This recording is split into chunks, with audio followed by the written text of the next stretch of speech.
मागच्या वर्षी 2024 मध्ये आम्ही गोवंशमध्ये जे लिप्त आरोपी होते, जे वारंवार गुन्हे करत होते, त्या आरोपितांना आम्ही कलम 55 प्रमाणे महाराष्ट्र पोलीस ऍक्ट प्रमाणे 6 महिन्याकरता माननीय DCP साहेब यांनी तडीपार केले होते. त्यांची तडीपारी संपली होती. त्यानंतर आम्ही प्रतिबंधक कारवाई त्यांच्यावर केलेली आहे.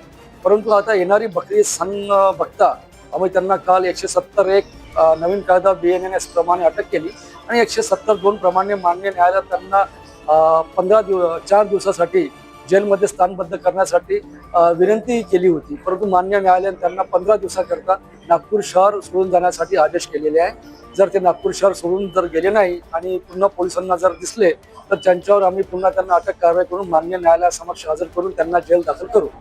आणि दुसरी एक अजून माहिती होती, ती अशी माहिती आहे की काल आम्हाला गोपनीय सूत्रांना माहिती दिली आमच्या DP पथक प्रमुखाला की रेल्वे पटरी गड्डीगोडामच्या बाजूला काही गोवंश कटाईसाठी बांधून ठेवलेले आहे आणि त्यामुळे आमची पथक तात्काळ आम्ही आमच्या पथकाला सूचना देऊन त्यांना रवाना केले आणि 10 गोवंश त्यांची किंमत असेल 1,10,000 रुपये ते तिथून रेस्क्यू केले आणि गोशाळामध्ये दाखल केले आणि सध्या आरोपी विरुद्ध गुन्हा दाखल करण्यात आलेला आहे आणि हा गुन्हा आम्ही नक्की डिटेक्ट करू.